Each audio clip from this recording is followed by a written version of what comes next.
relationship coach. Today I thought, on this lovely hot sunny day, I thought I'd share a bit about grief and loss, which might seem really counter to the weather, but over the last weeks I've noticed that I've talked to a number of people about loss and grief, and they haven't realised that that's what they are experiencing. They have maybe feel very emotional, or they may have some very strong feelings, and it's hard to understand where they fit. And throughout our lives, we experience loss and grief because we love and care about people, places, things. You know, grief is the antithesis, if you like, of love. We only grieve when we love something. Also, all new beginnings and transitions also have a loss and an ending. So it's a really normal part of life, and yet we don't talk about it. Even when people die or are dying, we often struggle to talk about loss and grief and to help people make sense of their grieving process. And it's a fundamental part of living. We are human, we all die, and we all have losses and grief throughout our lives at different stages. So I want to bring this in context of relationships, because a lot of the work I do with couples is helping them to understand and explore grief and loss, because inevitably when they come to me, they've lost something.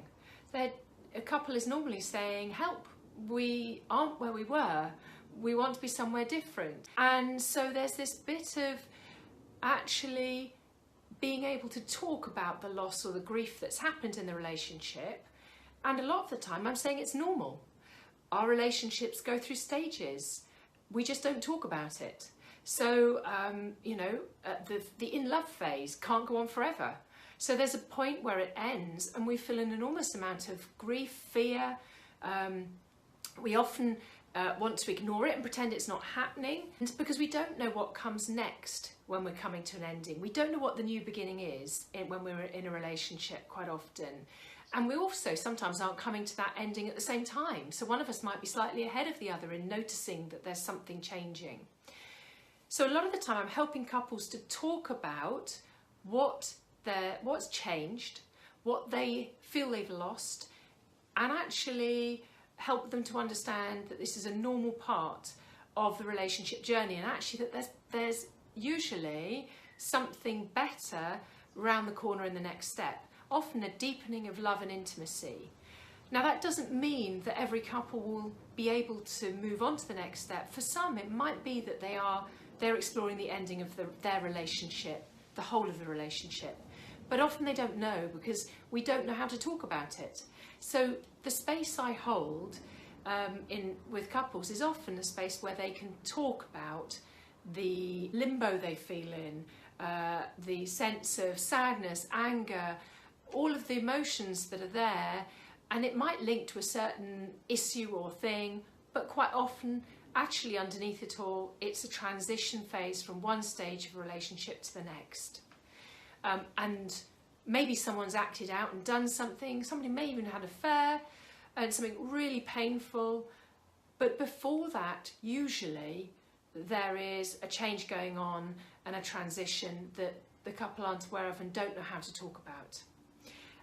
And so I guess I wanted to sort of just hold that's really part of what I do with couples, to hold a safe space where it's possible to talk about feelings, about loss, and to understand that process so that it's possible to move through, because you can't avoid grief, you have to go through it, and that's, I think, the hardest part. I think that's why we don't like talking about it, and through that into something new and different. And in a relationship that can really be the start of a whole new relationship, almost between two adults who are learning how to be intimate and open together in a much healthier way than the in love phase, where we're still looking at it all through rose tinted glasses, and we're holding on to things that we want to hold on to, even that probably aren't true anymore. And we lose some of the richness in that.